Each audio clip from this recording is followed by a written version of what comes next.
In the news, tennis sensation Naomi Osaka claiming she's no longer going to do press conferences, at least at the upcoming French Open. Why would that be? Well, it's human nature not to want to face tough questions. Nobody enjoys being criticized, especially after a public failure. If you've lost a public tennis match seen on TV around the world by millions. So I certainly understand not enjoying that. But to simply state that you're not going to attend press conferences and you don't care if you are fined thousands of dollars, let's unpack this a moment. First of all, what's the solution? If someone asks you a tough question, let's say I'm a great tennis player, and I'm not. I'm 3-0 on a good day. If someone says, TJ, why did you choke in the 5th set? I can listen to that question, not dodge the question, but I don't have to say, you're right, I choked. I don't have to use the word choke, and I don't have to defend. The real art of dealing with questions in media interviews, especially tough questions, is to reframe the question, to rewrite the question to make it an easy question for you. So if somebody asked me that question, why did you choke in the 5th set? I wouldn't use the word choke. I would reframe it to, tell me what happened in the 5th set. Now it's a neutral question.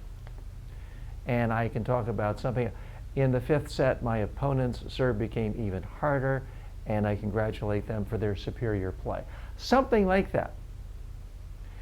Anytime you're in a news media interview, you do not have to use the words of the reporter. You don't have to use negative words. You don't have to defend yourself. Anytime you're defending, you are losing. You can define how you want to define yourself. You can use words to describe yourself. That is basic media training 101, and I should know I'm a full-time media trainer. So let's step back a little bit further. Again, I don't know what all is going on with this particular tennis player. I'm not going to fault her, but I will fault her management team, because it's frankly not that hard to get professional media training, especially for someone who made $55 million last year, which is what her earnings were from prize money and endorsements estimated to be. So if you actually train someone how to deal with the media, it is 1,000 times easier than playing a tennis match. Believe me, I've played 1,000 tennis matches poorly. Again, I'm a 3.0 player, and I've answered questions in 1,000 media interviews. It is so much harder, psychologically, physically, and every other way, to play tennis at a high-level arena against top-flight professionals than it is to answer questions from a bunch of out-of-shape, possibly pasty-faced journalists. If you can do one, the other should be a piece of cake. So again, the basic premise for Naomi or anyone else, if you're asked a question, don't go boo-hoo and cry if someone says you didn't play well. Listen to the question, reframe it, and answer in your own positive terms. Look like you're having a good time, and perhaps a little gratitude. I mean, you're getting to play for a living. You're getting to do something most people pay good money to do, and in this case, she's making $55 million a year getting to play a game. That's not to suggest she doesn't deserve every penny of it. It's not to suggest that it was easy for her to get there. She worked hard to get where she is. But why not go the next step and fulfill basic contractual obligations? Players are obligated to answer questions from reporters. And it's frankly just not that hard. Let's look at her reasoning.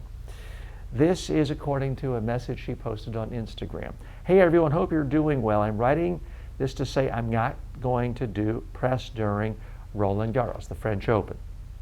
I've often felt that people have no regard for athletes' mental health, and this rings very true whenever I see a press conference or partake in one. Okay, that may be true. Believe me, I've never been even close to being a professional athlete, so she may have certain insights there. I don't negate that. But this is what troubles me in the next sentence. We're often sat there and asked questions that we've been asked multiple times before. Well, guess what? Everyone faces that. Every school teacher is asked by a child the same question over and over again. When Tom Hanks or any other movie star, Angelina Jolie, they go on a movie junket to promote a movie, reporters ask them the same questions over and over again. They don't cry and whine and say, you asked that same, they answer it as if they're answering it for the first time, because that's part of the job. That's part of the promotion. That's how you generate prize money. That's how you generate attention so that someone would want you for an endorsement. So the idea that it's so horrible to be asked a question multiple times, I'm not buying that. Now, she then adds, or ask questions that bring doubt into our minds. And I'm just not going to subject myself to people that doubt me. To me, that just seems, it seems bizarre. Who is above being questioned? I realize certain dictators don't like to be questioned. Certain political leaders say, how dare you question me? But everyone else in society is questioned. People are going to question me. People are going to look at this video and say, who are you to judge someone's media strategy? Everyone else in our culture is questioned.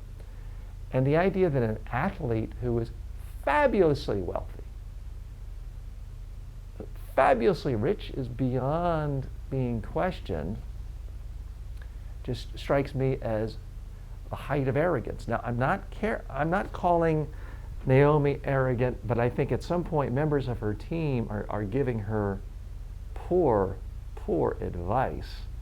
I also think that there's a real problem with professional athletes in general, and that so few of them ever get serious, in-depth, day-long, 2-day-long professional media training. Now, I know this as a professional media trainer. I work with corporate executives all over the world. I often get called by athletic organizations. They don't want to pay. They expect media trainers to basically pay them for the privilege of being in front of the athlete because, oh, it's a celebrity. Everyone wants to work with them for free. I've had NFL teams call me, practically want me to pay them for the right to train their professional football players. I said, no, I'm a professional. So someone who makes $55 million a year can spend $10,000, $20,000 on professional media training. And believe me, whether they use me or someone else, answering questions in media interviews are going to be the easiest part of their day. It's going to be extremely easy. Now, let's look at more of what she actually did post on Instagram. I've watched many clips of athletes breaking down after a loss in the press room, and I know you have as well. I believe the whole situation is kicking a person while they're down, and I don't understand the reasoning behind it. Well, asking someone why they had a bad day or why they had a particular strategy is not kicking someone. If a reporter is literally kicking you, yeah, I think that's reason for complaint. I once had a talk show host pull a gun on me. That's not something anyone should be subjected to. But being asked a question about why did you play poorly today is not kicking someone. It's simply asking a question. Now, she said she's watched athletes breaking down during a press conference. Okay, I have too. But you know where else I've seen athletes break down? On the tennis court. I've seen John McEnroe, Jimmy Connors break down on the tennis court. By her logic, she shouldn't ever play tennis again, because if we're only worried about an athlete's mental health and an athlete can break down on a tennis court, then you shouldn't ask athletes to play tennis on the tennis court. Obviously, that's an absurdity. The challenge for someone who breaks down on the tennis court is get a grip and stop falling apart on the tennis court. Learn some mental self-discipline. Don't scream at the linesman or the linespersons if you don't like the call. If you don't like the question a reporter asks, reframe the question, answer on your own terms. Say what you think is positive about what you tried to do out on the court that day. It's really not that difficult. I don't understand the reason behind it, meaning asking a reporter to,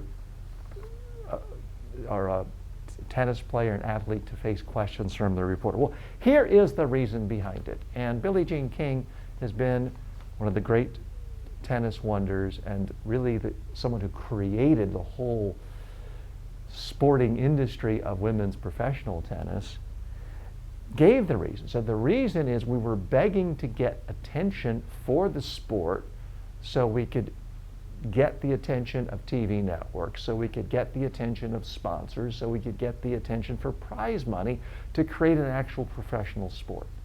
So Billie Jean King understands, yes, you need to do interviews. Even if you're at the point where you're already making $55 million a year and you don't need the money, you do it to give back to the sport. You do it, in this case, for the other women who are not yet making $55 million a year and are trying to be a part of a sport that people are willing to pay for. Because let's face it, most professional sports, or most sports in general, no one's willing to pay. And women in particular have a problem of getting compensated for their athletic skills. There's simply a lot more men in the world who get the high-paid salaries and endorsement deals from professional athletes than women do. Tennis is one of the exceptions. And by saying, I'm not going to do interviews anymore, at some level you are tarnishing the sport. You're making the sport less attractive. You're making the sport less attractive to the TV networks, the advertisers, the sponsors, and that's the problem. Now, Osaka goes on to say that I have been interviewed, I have friendly relationships with some reporters. I'll continue to talk to them.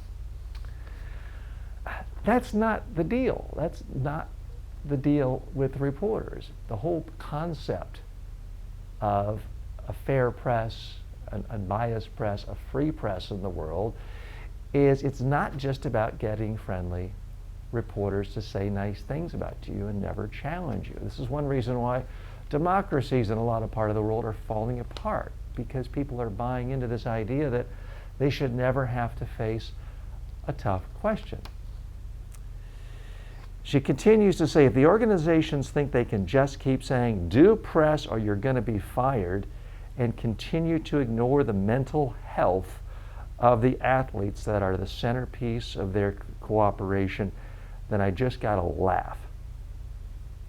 Anyway, I hope the considerable amount that I get fined for this will go towards a mental health charity. Now, I'm not judging anyone's mental health. I'm not a mental health expert. She's mentioned mental health several times. If she thinks the Professional Tennis Organization needs to spend more money helping athletes with mental health issues, that's a legitimate issue. That's fine. Let's do that. Let's start a lobbying campaign for that. She might want to write a check herself since she makes $55 million in the last year. That is completely unrelated to someone being asked a question from a reporter on how they played today.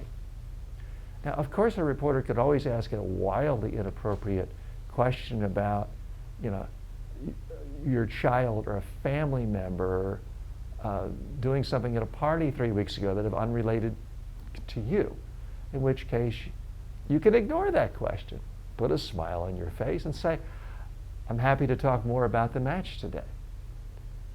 But this idea that someone who is so mentally tough that they can compete at the highest levels of athletic competition and not crumble in front of millions of people watching, all of a sudden are going to fall apart because someone asked them a question that isn't just puffing them up.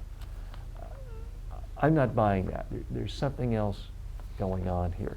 The other thing is the whole reason that players like Osaka and Tiger Woods and others are making, these days, hundreds of millions over a course of a lifetime, in some cases billions of dollars, is because of media attention.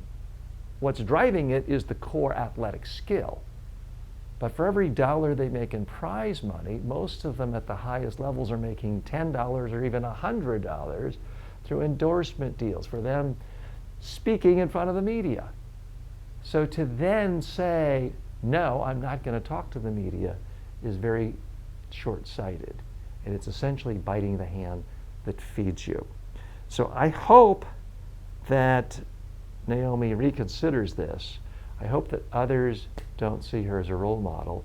And I do think that professional athletes, as well as politicians, leaders in every industry, realize that, yes, you worked hard to get there, but it's also a privilege to be at the top of any industry. And you owe it to the public. You owe it to the people who are making you rich to hold yourself accountable. And that means answering questions from people who aren't your best friend and aren't your posse and your entourage just there to build you up. Answering questions doesn't harm your mental health.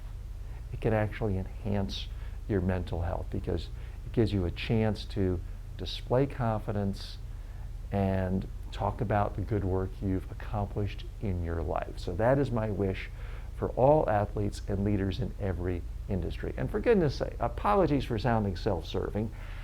Get some professional media training done. It doesn't have to be from me. But find a professional media trainer. Spend 2 days on it. You spend thousands and thousands and thousands of hours on your backhand. You can spend 8 hours on how to answer questions from a reporter.